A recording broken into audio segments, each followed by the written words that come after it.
Omagana Timrandasya Jana Jana Salakaya Jaksun Militanyena Tasmai Shri Gurave Namaha Shri Chaitanya Manobhistam Stapitam Yena Bhutale Swayam Rupa Gadanmayam Vadanti Swapadantikam Vandeham Shri Guru Shri Yuta Parakamalam Shri Gurum Vaishnavamscha Shri Rupam Sagrajatam Sahagana Raghunatham Vitam Sam Sajivam Sadvaitam Sadvadhutam Parijana Sahitam Krishna Chaitanya Devam Shri Radha Krishna Padan Sahagana Lalita Shri Vishika Vitam Scha Hey Krishna Karuna Sindhu Dina Bandhu Jagapate Opesa Gopika Kanta Radha Kanta Namosute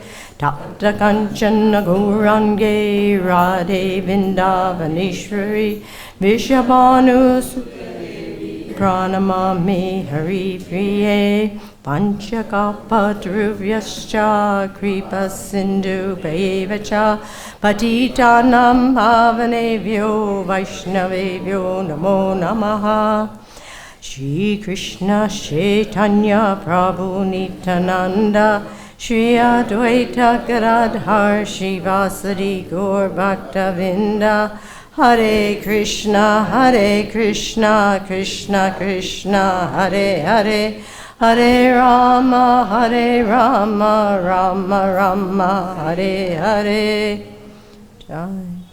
So nice.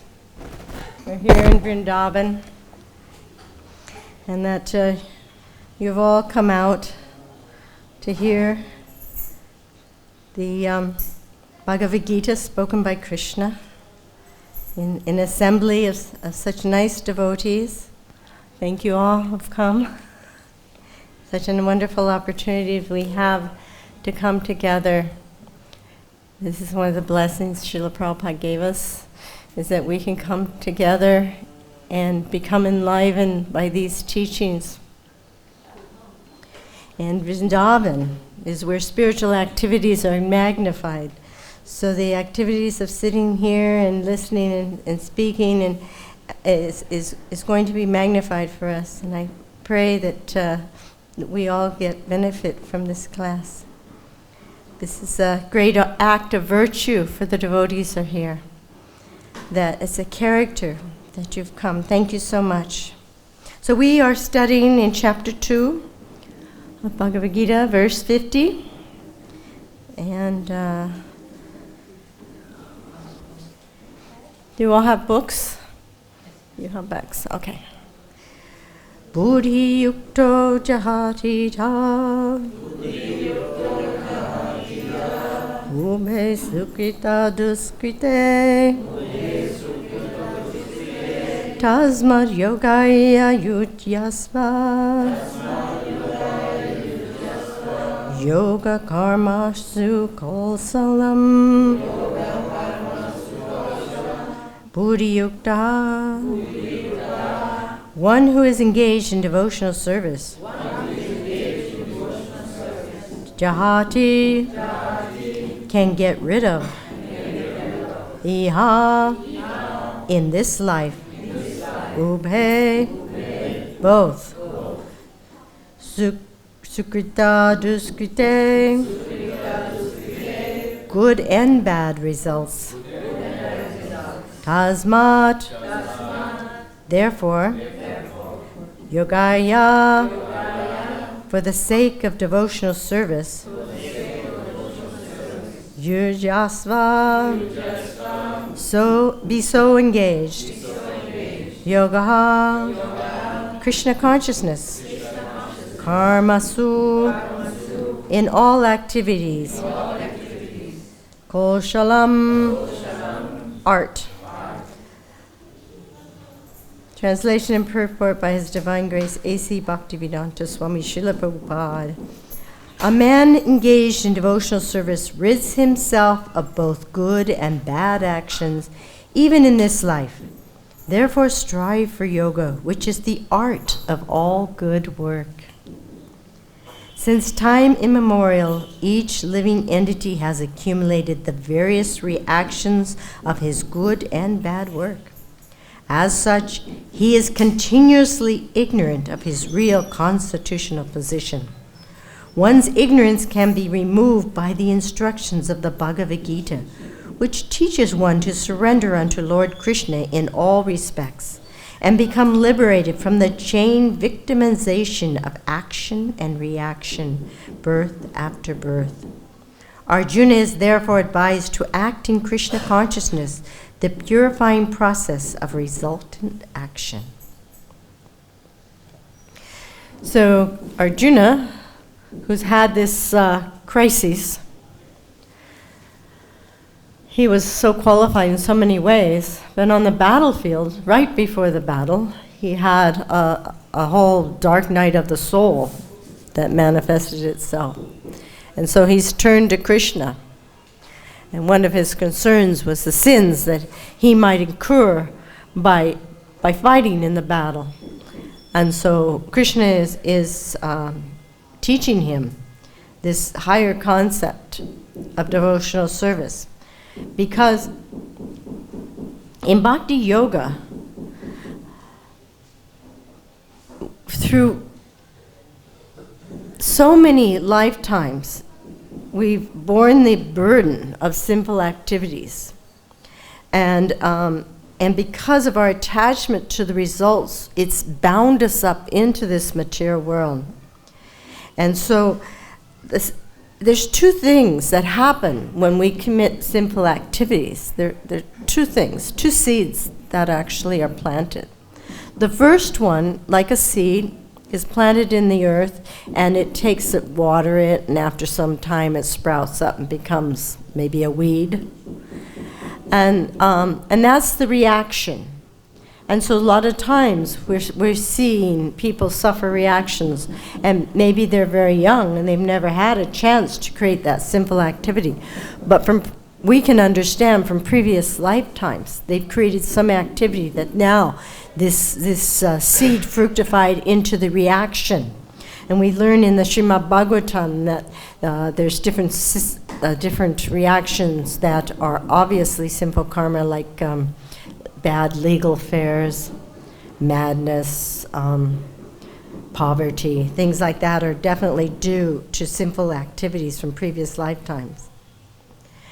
And then the other seed that is planted and is even more dangerous is the attachment for committing that simple activity.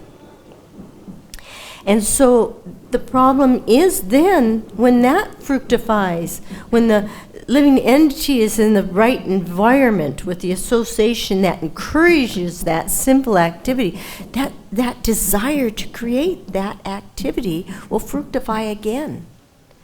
And so the danger there is that, again, the living entity does the simple activity. And there is atonement, there's recommended austerities, charities, so many things. But those don't remove that sin of recreating that simple activity. Only devotional service can remove that. So devotional service is the only means that can really relieve us from the suffering of this sukrita and duskrita, the good and bad. Because not only is there a problem for the living entity who has to suffer simple reactions, but also he has to enjoy for pious activities. And what could be worse that a person just performs so many pious activities and then takes a good birth the next life. And then again, the following life falls back down into a sinful life. So this human life, as we understand it, is so valuable. We have the opportunity in this human life to go back to Godhead. And so we need to get rid of this devotional service. Not only gets rid of the bad karma, it gets rid of the good karma as well. And so it can be very distracting if someone has good karma. They could take birth in a wealthy family and be well educated, be very beautiful. But the influence of material nature degrades everything. And so it's inevitable that they will become devoted. But even if someone has beauty or has wealth or has intelligence, there's no guarantee they'll be happy. Real happiness has nothing to do with these opulences in the material world, because those opulences are identified with the material body. And there is absolutely no happiness that the spirit soul can have from that material body. So bhakti-yoga, devotional service, gets rid of the good and the bad. It's the art of all work. Koshalam, the art of devotional service is an art. When we make something, we make a table, we hammer it, we put it together, and we set it up. It's done. There's another consciousness that a table can be made in, and that's when a table is made as a beautiful piece of art, because art inspires everyone. And that's the special thing about devotional service, because when one is truly engaged in devotional service, then they inspire everyone around them to be engaged in pure loving devotional service. Devotional service should be free from any exterior motivation.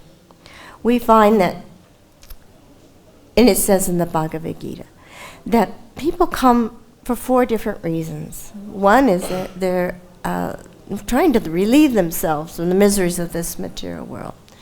They may be looking for some opulence, some money, some thinking they could live a more financially suitable life.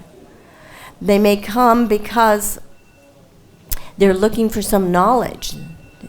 There's knowledge here to be found. Or they're looking for the absolute truth.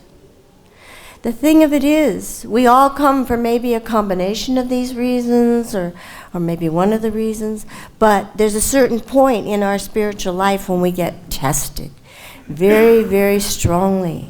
And we have to make a choice and take a higher consciousness where we are serving Krishna only for his pleasure. And so that no matter what suffering, what miseries, what difficulties we go through, we know that Krishna is pleased, then we are actually become quite liberated, quite happy. So bhakti is the activity of cultivating spiritual life. And that's our business. And that cultivation of spiritual life frees us from all the entanglements, because there's no attachments to the results of the work. We may make a preparation for Krishna, and of course we put our heart and soul. We gather up the nicest ingredients. We chant Hare Krishna while we're cooking. We infuse love into the preparation with our consciousness. And then we offer it to Krishna and we let go of the results. If people come back and say, that was awful, probably won't happen. But that could. We just say, Krishna, I've done the best I can. And so in every activity, that's all we can do, is infuse it with our love for Krishna. And in that way, actually, it will become a very pleasing offering to Krishna. As Brahma says in the Brahma Samhita, in one verse, and I'm sorry, I don't have a Brahma Samhita to get the exact verse, but he says, everyone, from Indra Gopodurn up to Lord Indra, are bound by their activities because of the attachment to those activities. But for one who's worshipping Govinda, he burns all the seeds. They never fructify. This is real liberation. A devotee, he is engaged with his mind, his body, and his words, is liberated. But he doesn't even care for liberation. He only cares for the pleasure of the Supreme Lord. Ultimately, we want love of God. That's our desire, pure devotional service. And so we don't work for liberation. We don't work for any material thing. We just work for that pleasure, for Krishna. And Krishna tells Arjuna, just fight. And don't be afraid of committing sins. Just surrender to me and fight. You're doing this on my account, so there won't be any reactions to those simple activities. Karmis work so hard. They work so hard to increase their happiness. And there's no knowledge of what that real happiness is, other than what there is in the books that Srila Prabhupada has given us and that are being distributed daily. But there's no place that a poor young person can say, I want real spiritual life.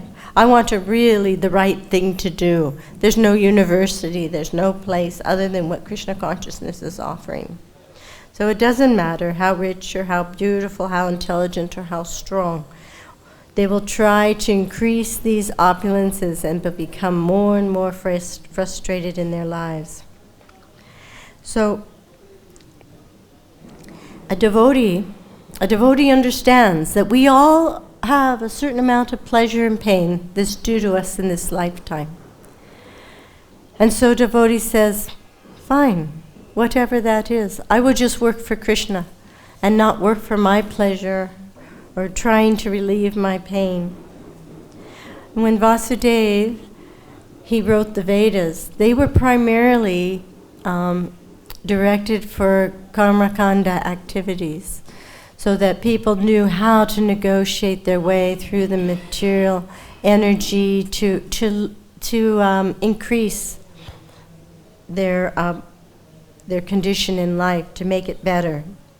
But he wasn't happy. He wasn't satisfied. And then he was told, write the Srimad Bhagavatam. And it's through the Srimad Bhagavatam that there's so many examples of how the jiva improves, really truly improves their lives. And it's not about moral activities. It's about higher consciousness. Just like the person in jail, they may work to get a better position in the jailhouse. They may want to be a type for the warden, and that way they won't have to work in the laundry department. But they're still in jail. It's better that we work to get out of this jail. This is what devotional service is. It frees us from the upadis through the 9 processes: hearing, chanting, remembering, serving the lotus feet. And through these processes, our consciousness is developed so that we are no longer thinking and identifying with our material bodies. It's like the hand. The hand is a part of this body. But if the hand one day decided that I want to enjoy the bananas myself, I have to go to all the work to wash the bananas, pick the bananas, cut the bananas, and the stomach just does the eat, and the mouth just do the enjoying. I'm just going to enjoy by myself. And this is a condition of the living entity, because they have forgotten their eternal position of Nitya Siddha Krishna Das, eternal servants of Krishna. So if the banana tries to do that, it's just a mess. It cannot possibly enjoy the banana. And after some time, this hand will become quite weak and useless. So this is our position, is our need to infuse our work with transcendental consciousness, of love of Krishna. There's many rules and regulations. And actually, we're not so much concerned about the rules and regulations of bhakti, other than that we know that they help us attain this love of God faster, like a train on a track. If the train driver tried to take the train off the track, he wouldn't be able to get very far for very long. So that track, those are like the rules of bhakti-yoga.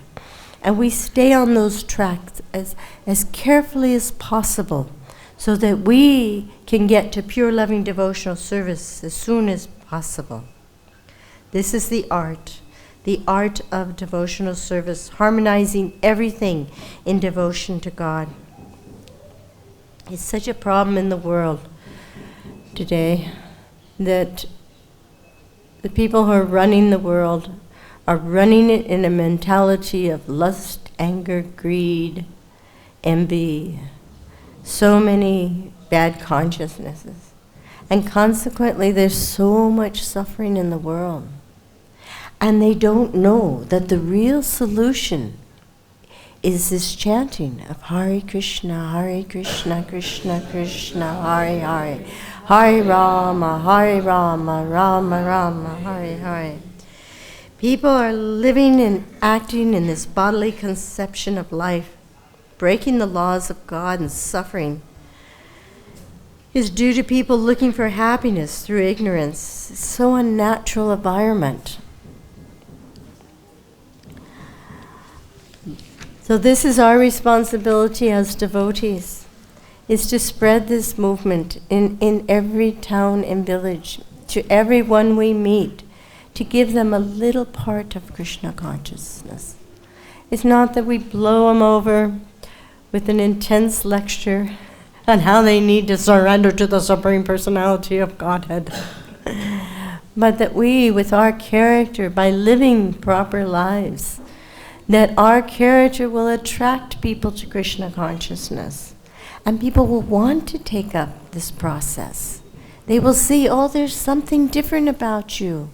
What is it? I've seen this happen. In Vaisaya, there was this one Mataji, and she had to go out. They closed the school there in BV. And she had to go out and get a job. She had 3 small children. And she worked very hard to find a nice job. She worked for the county in the accounting department. And because of her good nature, she gradually became the head of the department. And then from there, people would try and find out what's so special about you. Because she was afraid to tell anybody she was a Hare Krishna. So she would bring prasadam to people all the time. Any opportunity she got, she would bring prasadam for people. And then one of the employees in her department contacted cancer, became very ill and was actually dying. And she called up Paisvini and she said, I know there is something special about you. I know you know something about God. And I'm about to die. Can you please help me? And this was not with some kind of extra. Paisvini is a very wonderful devotee. And she's a very sweet devotee. But this is just from chanting Hare Krishna and following the process so nicely that she was able to help this person at the time of their death. And they were very receptive and very happy to hear Bhagavad-Gita. And so she would go and read Bhagavad-Gita to them and until they died and passed away. So that soul, his life completely took a U-turn. Where were they going to go? Heaven knows they weren't vegetarians. They certainly weren't following any devotional practice, maybe some Christianity, but they weren't getting any taste. They were lost. And now, at the time of their death, they're hearing about the Supreme Personality of Godhead, speaking to his very dear friend Arjuna, and they're hearing the holy names.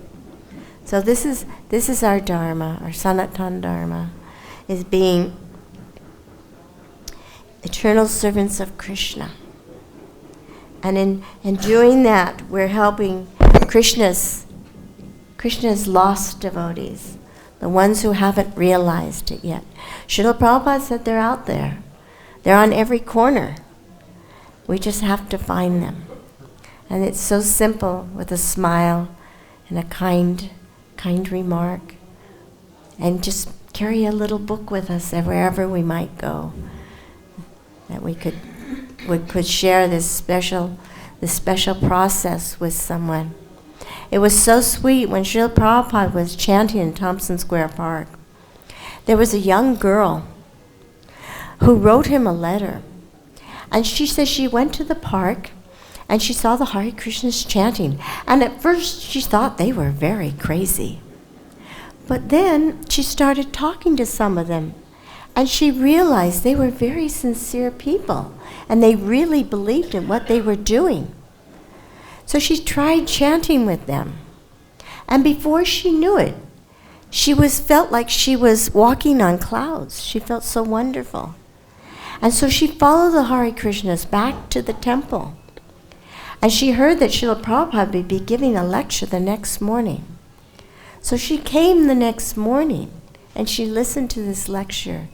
And then she wrote this beautiful letter thanking Srila Prabhupada for teaching this process.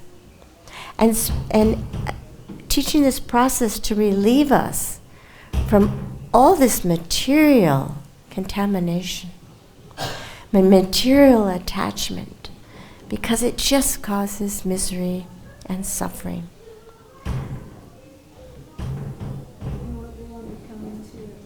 No. I thought we could open it up for discussions.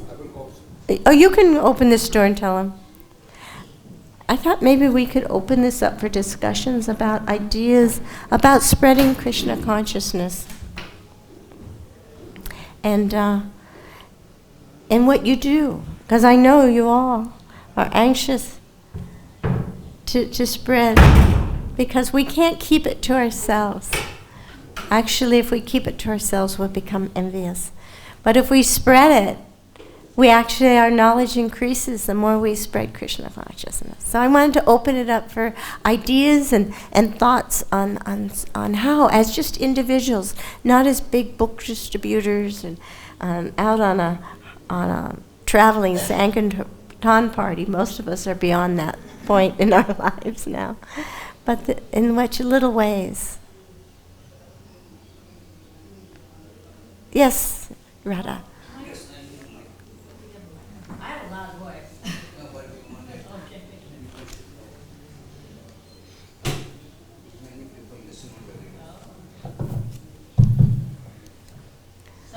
Throughout our marriage, my husband has always liked having home programs, and he has a philosophy that you be nice to people.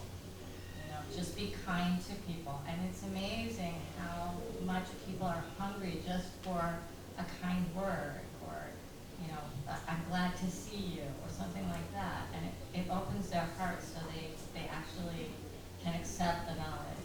Very good. Thank you.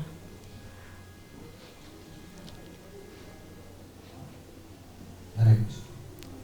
As Mother, you were saying that we are not inspiring for liberation, but we see that we are chanting, we are hearing Bhagavatam, we are listening Bhagavad-Gita, and we are doing so many deity worship and other things.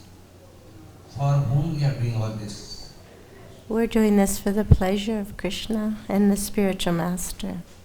And when we are doing this one, so we think that we are getting some benefit from them, and maybe we go back home back to Godhead by doing all these things. In the beginning, we may think like that, and that's all right. But as time goes on, we'll become more and more attached to hearing. And our day just will not be complete unless we've heard the Srimad Bhagavatam, or we've read some Bhagavad-Gita or Krishna book. We'll feel an emptiness. And that's the mysterious power of this process, is that the more we take it, the more we actually fall in love with it. We come to Vrindavan to see that we can go back home, back to body. That is our main object of coming to Vrindavan. Some people, yes, main object. Lord Chaitanya sent Rupa Goswami and Sanatan Goswami and the 6 Goswamis to renovate Vrindavan and to make it accessible to the pilgrimage. And because there's so much potency here. And even Srila Prabhupada, in the very beginning, the first time he was returning back to Vrindavan, he told the devotees, he says, I'm going to get you a house there that you can live in. Because he wanted the devotees to have that Vrindavan experience. There's something very special about Vrindavan. Does anyone disagree? It's like you think of Krishna. I brought my cousin one year. Now, my cousin has no interest in Krishna consciousness. I was beginning to become a little afraid that I had made an offense because she's quite a character, but I just let her be. I wasn't going to try and make her a devotee anything. So I go off and go to the morning program. And I came back one morning after Bhagavatam class, and she's doing her exercises, and she says, you know, it's the most amazing thing. I just wake up chanting Hare Krishna. There's a certain potency here that really grabs our hearts, infuses us with love of Krishna. Wanted to make a comment about your question, and that is that just like you were saying, when we're in Vrindavan, we're already back home. We're in Godhead. Prabhupada said that we're living in Vrindavan, we're living in Krishna. So that's one aspect, and the other is that you get to the point where, as Prabhupada mentions, whether you go back to Godhead or not, it doesn't really make any difference because you're so happy and satisfied, loving Krishna and being in the association of devotees, that that's perfection. You're already there. The more we depend on Krishna, and the more our faith grows, that Krishna is definitely taking care of each and every one of us. And he's guiding us in a very special way. He says this in the Bhagavad-Gita. He's setting up our reactions in such a way that it encourages us in spiritual life. It's not like for an ordinary person who has no spiritual life. So even when really challenging and difficult things happen to the devotee, they know this is Krishna. He's teaching me a lesson here. He's helping me in some very valuable way. As far as spreading Krishna consciousness, like we all want to do, it seems that that verse describing the 6 Goswamis, that they were adored by the Dhira and Adhira, the self-controlled and the not self-controlled. But when, just like with Srila Prabhupada, if the devotee is sincere, and devotee is sincere, there's no way people will not appreciate them. So if it seems that all the way we're on a winning wicket, and we just need to get out there with confidence and just share Krishna consciousness.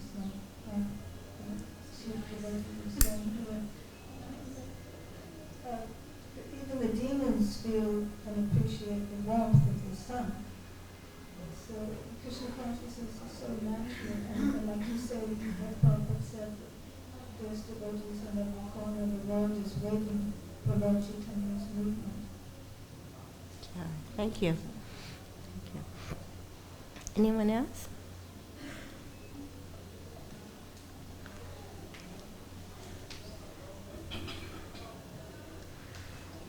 We were speaking about different type of people come to the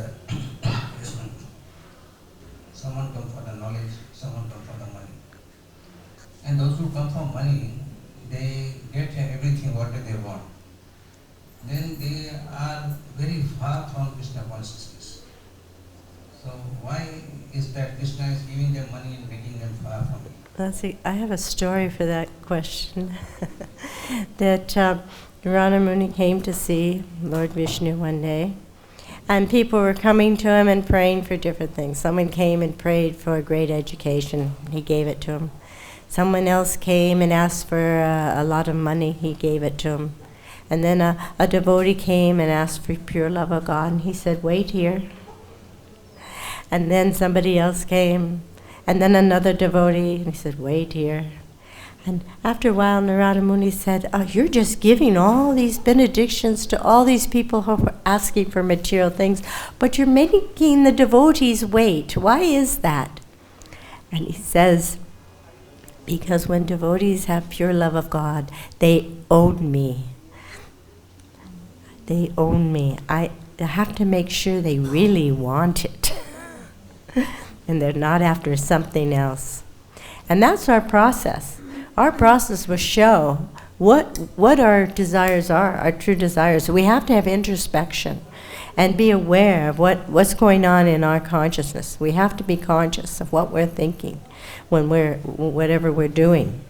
And weed out any of those anarthas or any of those identifications with the material world that are unsuitable for devotional service. That's our work. That's our work as bhaktas. Hare Krishna.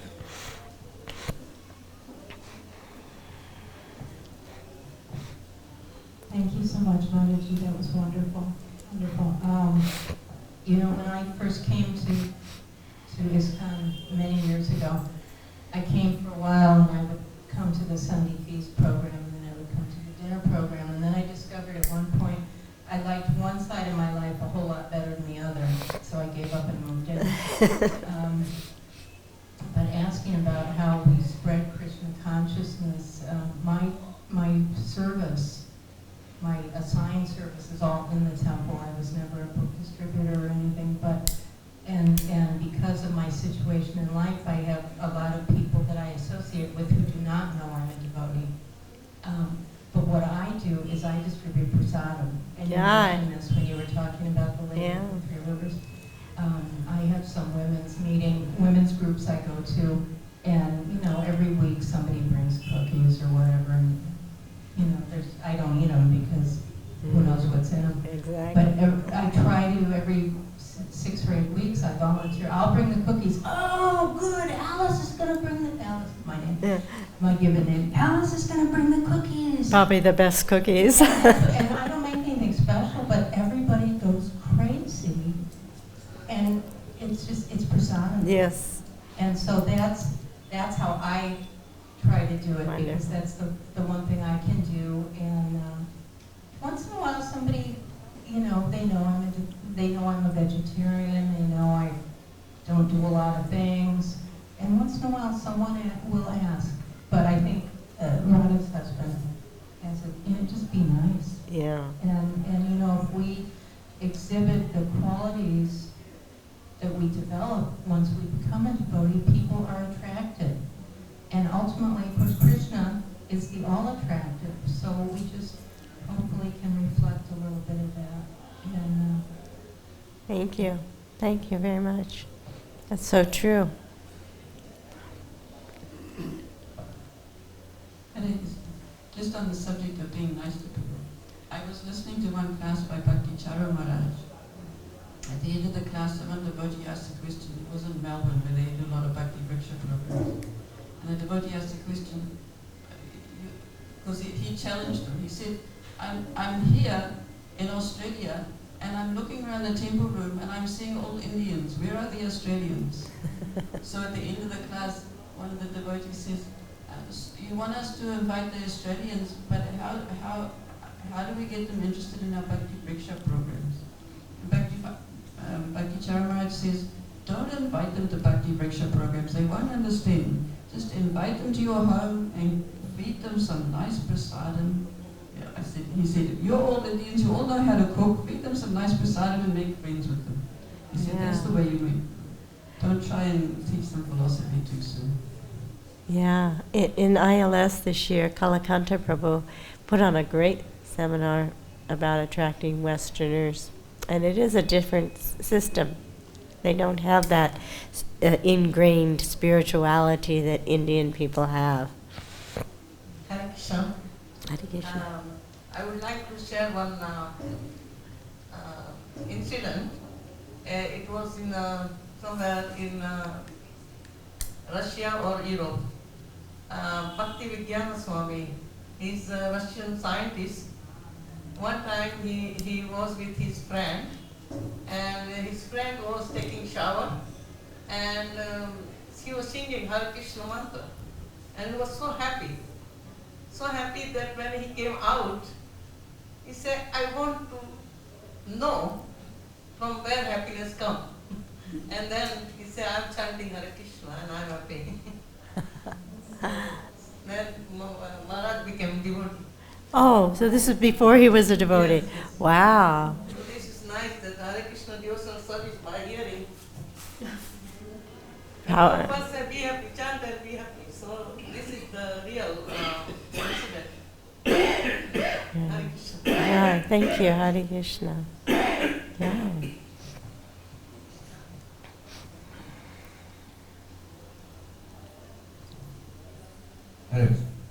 Recently I met one lawyer, and on the way just sharing the rickshaw I was doing, and just talked with them. And they were completely in different parampara. They were devis and other things they were doing. So I started speaking to her that this is very nice. No, we don't like to go to ISKCON. ISKCON is different and this and so many things. Then I started giving her some prasad. Okay, I give you some prasad. So I gave her prasad and this one.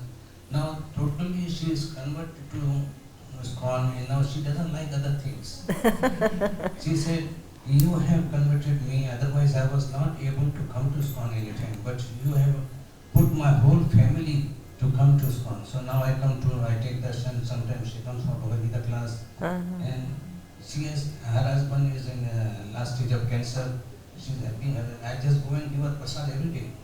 So she appreciates what I give her prasad, and she said, she always glorify that you have done something good to me. Otherwise I was in miserable condition. You've done a great service for her.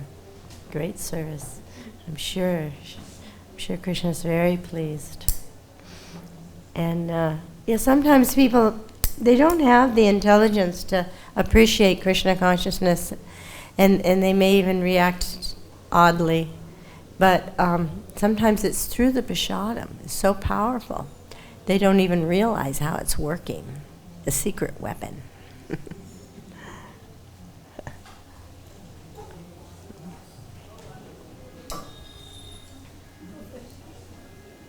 Just remind me of a story in Italy when we had the Ratayata, the first Ratayata many years ago.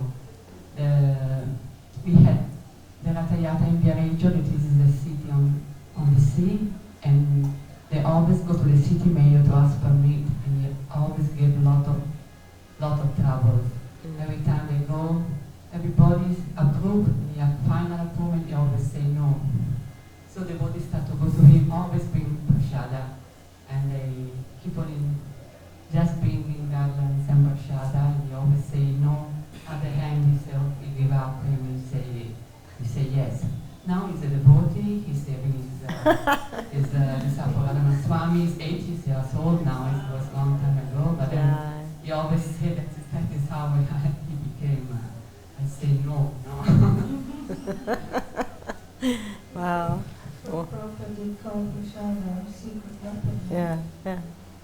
One thing that came to mind during the discussion is that we tend to want everyone that we meet to become, show up or domicile, move into the temple, become a full-time devotee. But it seems that we do need to appreciate that Krishna and each jiva, they have their time, their journey, whatever they have to go through. And just that, again, when we share Krishna consciousness sincerely, just to have the confidence that because the seed has been planted, and because all of the devotees all over the world are engaging in devotional service. Yeah, we've seen big changes in America. The Hare Krishnas on Sankirtan are much more appreciated by the public now than they were in the 70s. They missed us. The effect will be there, and people are supporting Prabhupada's movement, Bhakti-yoga's movement in so many different ways from their own particular situation. Krishna has a huge plan. Yeah. Rest assured that if we do what we're doing sincerely, Oh, yes. we can't but be successful as we already are. It's not that everyone is something. Right, not everyone is. And actually, that's something we need to remember anytime a person becomes a devotee. We don't know who they were in their last life. They may make advancement very quickly. This may be very new to them. So we'll have people at all different levels. And as being around for some time, we really need to treat the devotees, even the devotees, with kindness and compassion and patience. Jai, all glories to Srila Prabhupada.